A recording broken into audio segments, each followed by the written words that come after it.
கிருஷ்ணகிரியில் ஆசிரியரை நள்ளிரவில் கல்லால் தாக்கி வழிப்பறியில் ஈடுபட்டதாக 3 சிறுவர்கள் கைது செய்யப்பட்டுள்ளனர். கிருஷ்ணகிரி பழைய பெங்களூரு சாலையில் அரசு உதவி பெறும் பள்ளி ஆசிரியர் டேவிட் ராஜன் என்பவர் 3 சிறுவர்கள் கற்களால் தாக்கி செல்போன், பணம், நகை போன்றவற்றை வழிப்பறி செய்ததாக தெரிகிறது. இது தொடர்பான சிசிடிவி காட்சி சமூக வலைதளங்களில் பரவியது. இந்நிலையில் வழிப்பறியில் தொடர்புடைய 3வரையும் காவல்துறையினர் கைது செய்தனர். ஆசிரியர் டேவிட் ராஜனுக்கு கிருஷ்ணகிரி அரசு மருத்துவமனையில் சிகிச்சை அளிக்கப்பட்டு வருகிறது.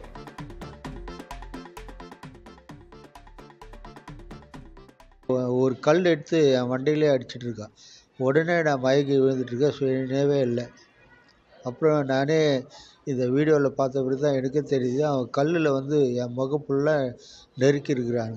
இப்போ இந்த முகம் ஃபுல்லாக இந்த எலும்பெல்லாம் போயிருக்குது. ஃபுல்லாக மாற்றணும் சொல்லி பல் டாக்டர் சொல்கிறார். அதுவும் இல்லாமல் இந்த கண்ணெலாம் ஆப்ரேஷன் பண்ணோம் அப்படின்னு சொல்லி கண் நரம்புலாம் ஓரளவுக்கு நல்லா இருக்குது. ஆனால் அங்கே தையல் போட்டிருக்காங்க. நான் செத்து போயிருந்தால் என் குடும்பத்தை யார் பார்த்துருப்பாங்க? இந்த பிள்ளைங்க ஏன் இதை புரிஞ்சிக்க மாட்றாங்க? இந்த பள்ளியில் படிக்கிற பிள்ளைங்க மட்டும் இல்லை, யாருமே இந்த போதைக்கு அடிமையாகாமல் உண்மையிலே கொஞ்சம் நல்ல மனசு, இந்த உலகத்தில் மற்றவங்களை போல் இருக்கணும் சொல்லி அவங்களும் நினைக்கணும்.